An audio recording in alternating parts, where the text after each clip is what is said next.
Hey guys, subscribe for daily content. And if you're shopping for gear, make sure you check out the description for the newest items at some of the very best online retailers. There's also links for some of the items that I personally recommend. Thanks! What's going on YouTube? Metal Complex here, and today I've got another interesting knife review / knife overview to share with you guys. This is the Hinderer Eklipse non-flipper. It doesn't have a flipper tab. That's interesting. It's kind of funny that it took so long for this to happen, but then again, I can't say that I was sitting around thinking, why haven't they done this yet? It was like, oh yeah, I did want this and I didn't know it. As far as I know, this is an eKnives exclusive. If you guys have never shopped with eKnives, I would recommend that you do. I've probably bought 10 or so knives over the years from eKnives, and I will link their site as well as the original listing for this right down below. This is a Hinderer knife, so it was extremely popular, and it's likely that it is not in stock at the time of this video, but if it is in stock again, it will be exclusively at eKnives, so make sure you check out the links down below. Thanks to eKnives for loaning this to me for review. I do not get to keep this. This will go back to eKnives when I am done. Thanks to my patrons who are supporting me, and please make sure to follow me on Instagram at metal_complex. This is an Eklipse. I have reviewed the Eklipse. I have talked about it in depth. It has been reviewed into the ground, so we're going to move pretty quickly. It's the exact same length that it has always been, and that's going to be the same size as the standard XM18 3.5 inch. That's going to be 8¼ inches with a 3.5 inch blade, and your cutting edge is actually coming in, no, I'm sorry, the Eklipse blade is actually 3.6 inches, my fault. And then your cutting edge is actually like 3.35 inches, right? So you definitely get more cutting edge than a standard XM18.5. Few size comparisons up against the Ontario Rad Model 1 and the Ontario Rad Model 2. So there you go. I think we know that the Eklipse is a full-size knife. How about up against the Demco AD 20.5? Here we go. Good deal. How about up against, sorry, let me move that back, up against the Spyderco PM2 and the Spyderco Para 3. It's about exactly the same size. Maybe a hair. Now it's about exactly the same as the Spyderco PM2. Definitely longer than the Para 3. And then last but not least, we'll do the Benchmade Bug Out. I'm sorry, the Griptilian, or in this case, the Ritter Hogue, and the Benchmade Bug Out. Definitely a little bit longer than the Bug Out. Let's put it up against some Hinderer knives. How about up against the XM18 3.5 inch and the original Eklipse, which I don't own, so I'm going to put it up against the ZT-0392. And if you're familiar with that knife, you'll know that it is essentially identical to the Hinderer version. So there you go. It is a full 3.5 inches. If one looks longer, if the thing on top looks shorter, it's because the camera is slightly at an angle. So there you go. How's the action on this guy? The action is very good. In fact, you know, I've got an XM18 flipper here. I've got a non-flipper, right? And I've got the ZT flipper, which is about the same as the standard Eklipse. So this guy's got a lightened up detent versus the, it's running on bearings currently. This is a tri-way model, if you were concerned about that. It definitely has a lightened up deployment. Had a couple of people message me and they're like, I cannot figure out how to deploy this. Is the detent on the non-flipper Eklipse, is it heavier than the detent on the non-flipper XM18? I just can't get it. No. But if this is your first time flipping a Hinderer knife, the angle is not the same as what you would expect on, let's say, the Rad. This is more up. That's what we're used to doing, right? On this guy, these are positioned a little bit lower because they are the stops. And considering how the frame is shaped, they have to be positioned exactly right to meet the frame right there. So these guys are more out. I'm, at this point, not having any issue with it. In fact, once you find that angle, it's very easy. If you're brand new to these knives, and especially if you're brand new to exposed frame locks, the one thing you have to make sure is that you are not laying your fingers on the actual frame lock. Your fingers need to be back here. Do you have that mounted for tip-down carry? This was brand new and they come standard like that. If this were mine, I would absolutely flip the pocket clip, but you know, that's how they come. So if you've got one of these and you just can't figure it out, number one, don't put your fingers on the exposed lock bar. Number two, you're coming out more. You can see how my thumb moves, right? And even when I do this, the angle is more that way. Once you get it, you're good to go. The action is exactly the same as any of the other Hinderer knives I've handled. It's extremely smooth. It's all good to go there. Carry profile up against the Spyderco Para 3. You can see here, this guy is thicker, definitely. In fact, it's the exact same thickness as every other Hinderer, you know, that's ever been. It's 165 thousandths on the spine, and then probably 1 45 on the titanium, something like that. In fact, I think that's exactly right. We can go ahead and measure the blade stock thickness if you don't want to take my word for it, which is understandable. It's better to see factual proof. So there you go. We're looking at, it says 162.5. It's probably just these things acting up. Okay, weight on this guy. Let's go ahead and weigh it. This is G10 with a titanium liner and a titanium lock side. I heard that those liners were steel. You're thinking of the ZT0562, in which case that actually is steel. But on the true Hinderer, it's titanium. 5.11 ounces, which is about exactly what a regular XM18 weighs. So there you go. Ratios, you know, it's always been the same with these guys. We've not, these guys aren't conforming to the ounce and inch thing, and they do not mill out on these standard versions. They probably should. They don't mill out the lock side scales. The balance still though, and it's because the blade stock is so robust, it still ends up literally right on the area where you're going to put your index finger. So in hand, even though it is over 5 ounces, it really doesn't feel that heavy, and it fills the hand in a nice way. All right, hardware check. I'm not going to do it. It's the same thing as every other Hinderer.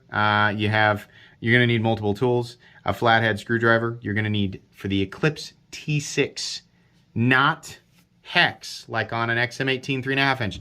These screws are different. They look the same, but they are different. These standoffs are also different. If you are ordering custom hardware for your Eklipse, you cannot order standoffs for the XM18 and expect them to fit. They're lipped on these guys. Make sure you look and make sure that you're ordering hardware for the Eklipse. So T6 back here, there's a whole bunch of them, and I don't like T6. I really wish that they would just switch to T8 or at least keep the hex right here.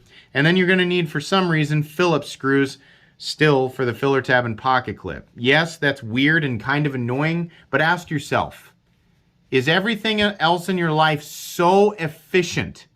You can tell I get this complaint a lot. People act like it's a world-ending thing. Is everything else in your life so convenient and easy and simple and perfect that when you have to switch from a T6 bit to a Phillips bit, you absolutely lose your mind and your whole world crumbles, right? That's the way you guys, that's the way some people make it sound in the comments. Yeah, it's mildly frustrating, but you're like, oh, I gotta, right? Not that big of a deal. Yeah, I wish this was all T8 and uniform. That'd be great. And I wish that I don't know why we need, 3 screws on each side. They just have been doing things the exact same way for so long. And honestly, I've taken so many of these apart and they're so easy now. It's hard for me to get upset about it. So some people might be more frustrated about it than me. Things could always be better. It's not the worst thing that I have ever handled. Let's go ahead and I think that's pretty much it. Let's talk about this knife now. What's interesting here is because of the way that the Eklipse is shaped and the blade is shaped, we have a bunch of different,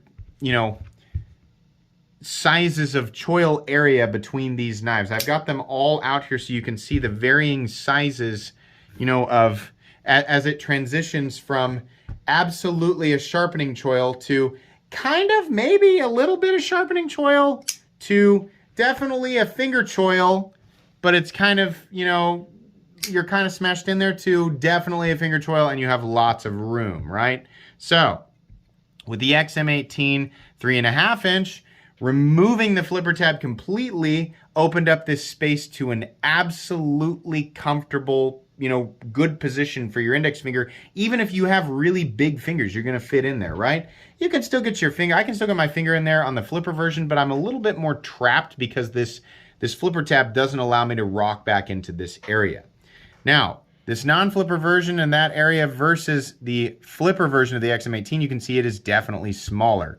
And versus the version of the XM18 that is also a non-flipper, you definitely have less room for your finger. Can you still get it in there? Kind of.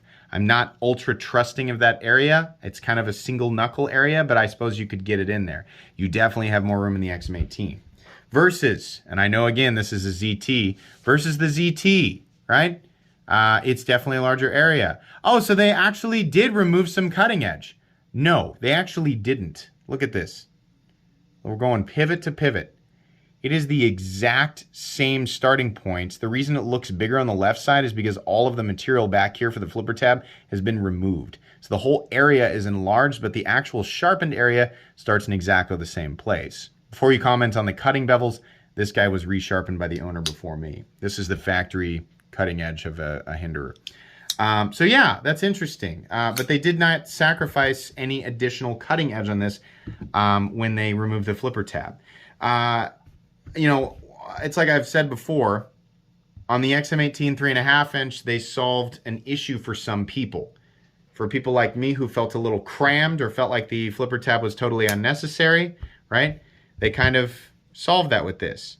Now, the history of the Eclipse is that it was meant to be an evolution of the XM18 3.5 inch, and truthfully, it is. The Eclipse has better ergonomics, and it has more of a cutting edge, right?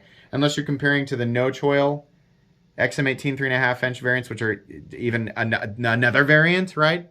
They basically just have a sharpening choil. The ergonomics of this are better, but what it comes down to for a lot of people is the aesthetic. And because the XM18 for so many people had such a preferable aesthetic, the Eclipse has always kind of remained second place. Now, I don't know statistically, right? They probably have more Eclipses out there than any other model except the XM18, so maybe that's why they sell so well. But the XM18 3.5 inch, this the full-size version, the flagship model, has always been their most popular knife. What's always trailed in second place has been the Eclipse, right?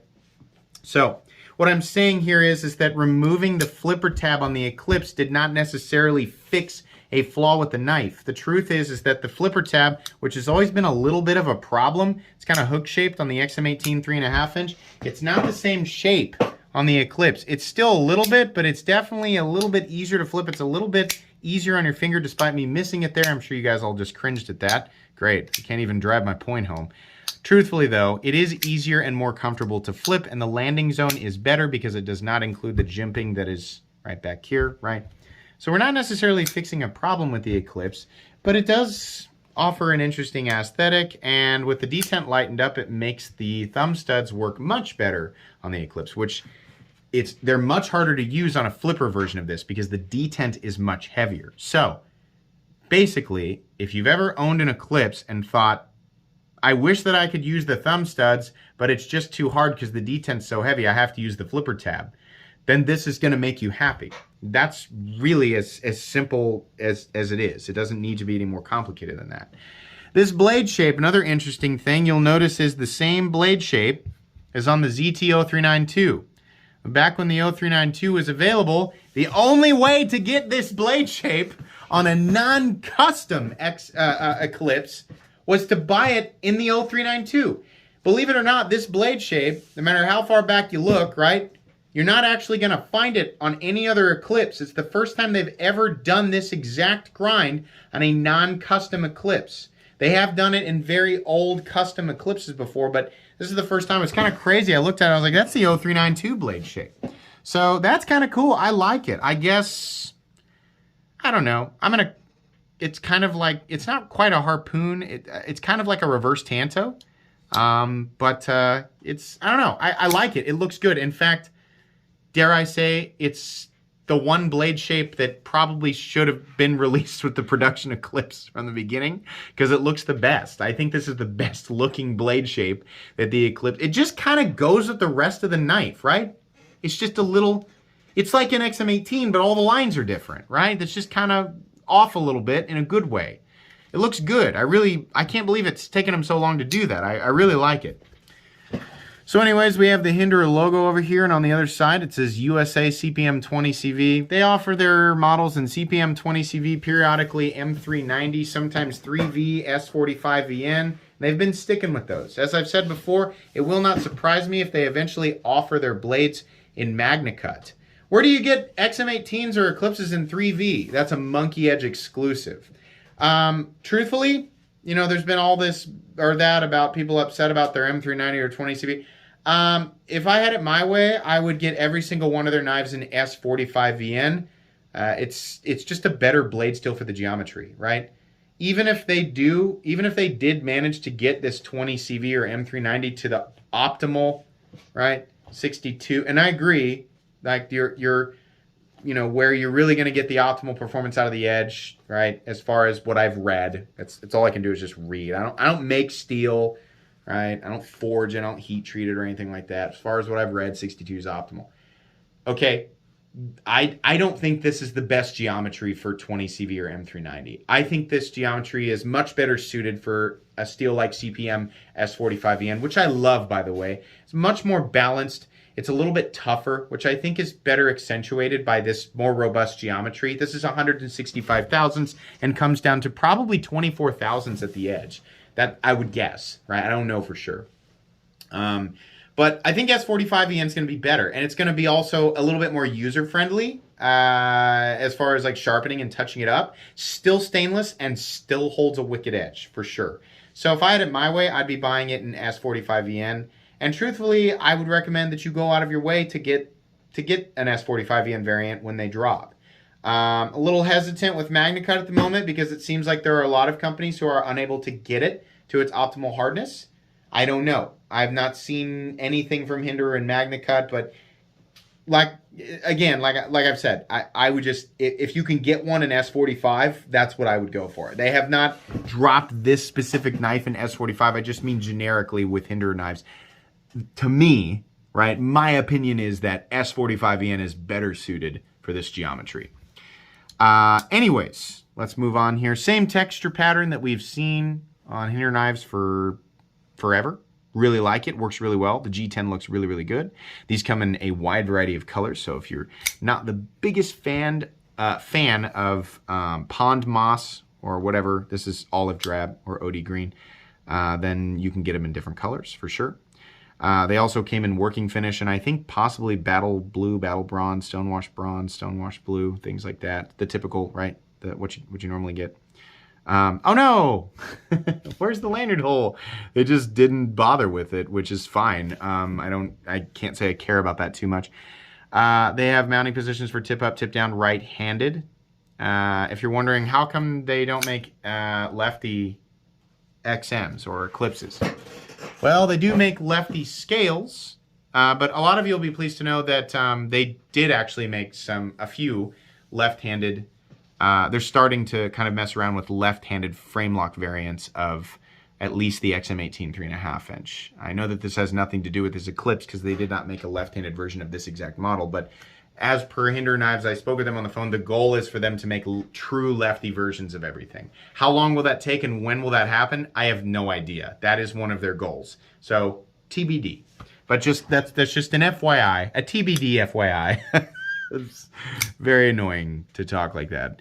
But yeah, that's pretty cool. I like that. Steel lock bar insert doubling as the over travel stop, and then you have a secondary lock bar stabilizer and over travel stop in this disc here, meaning there is no way for you to overcome those things. No matter how strong your hands are, you are not going to overcome those. You're going to need tools, and you're way beyond abuse at that point, so that's fine. Lockup coming in about 20%, which is fine. That's pretty typical. No blade play up, down, left, or right. No lock stick whatsoever. No pivot lash. Extremely smooth. Nice and clicky. And we have, once again, and get my fingers all off it completely. Once again, we have perfect centering. Very cool. This is neat. It's just a slight variation of the original Eclipse, but what I think is extra cool is the fact that they actually are doing the old 0392 grind on the non-flipper. I think that's great. Those of you who just have found the flipper tabs on Hinderer knives in general to be obnoxious or the detents to be too heavy, right? You're gonna like this. And it does offer a little bit more ergonomic freedom with the Eclipse. There is no way you're getting your finger in here. This is unsafe. Absolutely unsafe to get your finger in there. If you want a little bit more ergonomic freedom, you definitely get it here without sacrificing any additional cutting edge. So yeah, this is cool. Really interesting exclusive from eKnives. Once again, make sure you check them out. I'll link this guy down below. This is going to go in my recommended knives playlist because it is, the Eclipse in general is a recommended knife, and this variant of it is really cool. I like it. So recommended knife for sure. Oh, by the way, I'm sorry. Did I say how much these are? I just keep forgetting that there are people who... I'm not trying to come down on anybody. If this is your first time with Hinderer knives, brace yourselves. They're expensive. $425 is the base price for these. That's the price you're going to pay for something that is truly made in the United States. A lot of companies claim, yeah, we're made in the USA. A lot of times when you get to when the price points are lower and lower and lower, it means that more and more and more of those parts are actually outsourced. Less and less and less of the total percentage of the knife is actually made in the United States. In some cases, none of it is made in the United States. It just is assembled here and they present it that way, right? With Hinderer knives, though, they are making everything except, I think, maybe the bearings in their, like the actual ball bearings, the little steel balls in their the tri-way bearing washers, right?